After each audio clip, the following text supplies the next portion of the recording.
Corporate శక్తులు రాజకీయాల్లోకి వస్తే ప్రభుత్వ పాఠశాలలు, కళాశాలలు కనుమరుగయ్యే అవకాశం ఉందని పట్టభద్రుల స్వతంత్ర అభ్యర్థి ప్రసన్న హరికృష్ణ అన్నారు.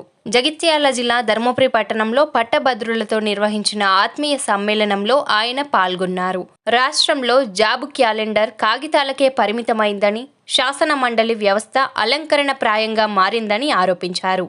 గతంలో పట్టభద్రుల ఎమ్మెల్సీలుగా గెలిచిన అభ్యర్థులకు సరైన అవగాహన లేక నిరుద్యోగులు, ఉద్యోగుల సమస్యలు పరిష్కరించడంలో విఫలమయ్యారని మండిపడ్డారు. పట్టభద్రులు కార్పొరేట్ శక్తులకు తగిన బుద్ధి చెప్పి తనను భారీ మెజారిటీతో గెలిపించి శాసన మండలికి పంపాలని కోరారు. నిరుద్యోగులు, ఉద్యోగుల సమస్యల కోసం శాసన మండలిలో గొంతు వినిపిస్తానని తెలిపారు.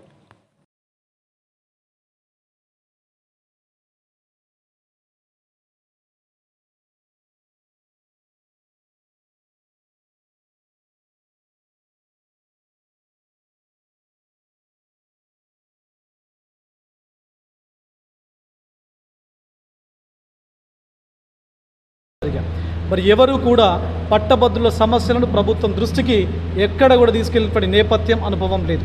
కాబట్టి పట్టభద్రులకు ఒక భరోసాను కల్పించడానికి నా 19 సంవత్సరాల ఉద్యోగ జీవితాన్ని తృణప్రాయంగా పక్కన పెట్టి నేను రాజకీయాల లోపలికి రావడం జరిగింది.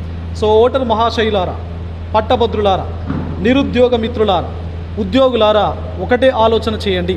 ప్రసన్న హరికృష్ణ ఎందుకు పట్టభద్రుల ఎమ్మెల్సీగా పోటీ చేస్తున్నాడు, లేదా మిగతా జాతీయ పార్టీలు, రాజకీయ పార్టీలకు సంబంధించిన వ్యక్తులు ఎవరైతే ఉన్నారో వాళ్ళు ఎందుకోసం పోటీ చేస్తున్నారు? జస్ట్ నా బొమ్మను, వారి బొమ్మను పక్కన పెట్టుకొని ఎవరి నేపథ్యం ఏంటి అనేది ఒకసారి మీరు ఆలోచన చేయండి. అసలు పట్టభద్రుల సమస్యలు మిగతా అభ్యర్థులకు తెలుసా? అది నిరుద్యోగ సమస్యలు కావచ్చు, ఉద్యోగుల సమస్యలు కావచ్చు, ప్రభుత్వ ఉద్యోగుల సమస్యలైనా, ప్రైవేటు ఉద్యోగుల సమస్యలైనా.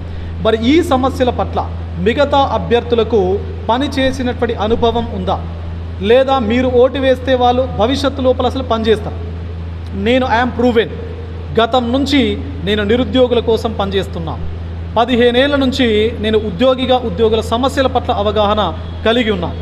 అదేవిధంగా విద్యా వ్యవస్థకు సంబంధించిన వ్యక్తిని కాబట్టి విద్యా వ్యవస్థ భవిష్యత్ తెలంగాణ లోపల ఏ విధంగా ఉండాలి అనే దానిపైన నాకు ఒక స్పష్టమైనటువంటి విజన్ ఉన్నది.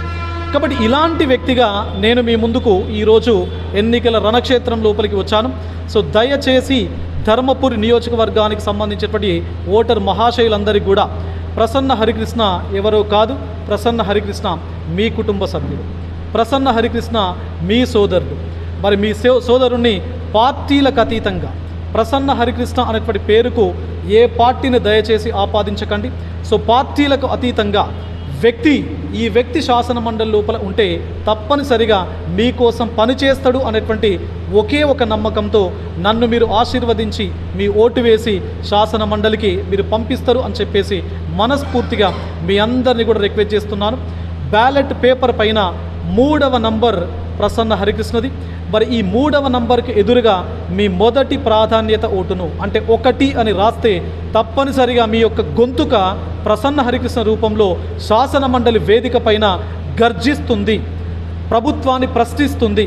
ప్రభుత్వాన్ని ప్రశ్నించడమే కాదు, ఆ సమస్యకు సంబంధించినటువంటి సమస్యల పరిష్కారానికి కూడా ఒక వేదికగా ప్రసన్న హరికృష్ణ మారుతాడు అని చెప్పి మీ అందరికీ కూడా ఒక ఆశను, ఒక హోపును ఇచ్చేటువంటి వ్యక్తిగా ప్రసన్న హరికృష్ణ ఉంటాడు అని చెప్పేసి మీ అందరికీ కూడా శిరస్సు వంచి నమస్కరించి మీ అందరినీ ఓటుకు సంబంధించిన రిక్వెస్ట్ నేను చేస్తున్నాను. భారీ మెజారిటీతో మీ ఓటు అనేది తెలంగాణ సమాజాన్ని మేల్కొల్పాలి అని చెప్పేసి మిమ్మల్ని అందరినీ మరొకసారి రిక్వెస్ట్ చేస్తుంటాను. పథకాలు అనేది ఆ పదం ఇక్కడ పట్టభద్రులకు సంబంధించింది కాదండి. పట్టభద్రులు ఆలోచన చేయాల్సింది మేజర్గా నిరుద్యోగులు అంటే ఉద్యోగుల నోటిఫికేషన్స్. అంటే జాబ్ క్యాలెండర్ ఆల్రెడీ ఇచ్చారు. జాబ్ క్యాలెండర్ లోపల ఎలాంటి రకానికి సంబంధించినటువంటి ఉద్యోగాలు భర్తీ చేయబోతున్నారో చెప్పారు. మరి గతంలో అక్టోబర్లో భర్తీ చేయాల్సినటువంటి నోటిఫికేషన్, ఇవ్వాల్సినటువంటి నోటిఫికేషన్ ఇప్పటివరకు ఇవ్వలేదు.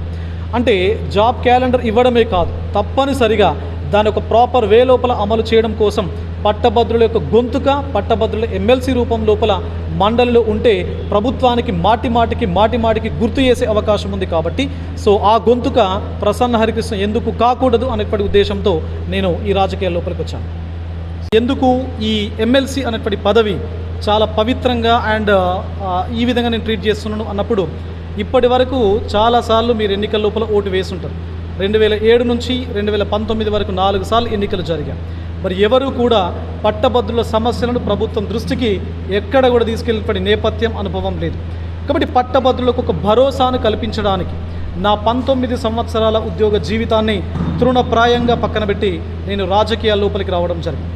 సో జాతీయ పార్టీలు, రాజకీయ పార్టీలకు సంబంధించిన వ్యక్తులు ఎవరైతే ఉన్నారో వాళ్ళు ఎందుకోసం పోటీ చేస్తున్నారు?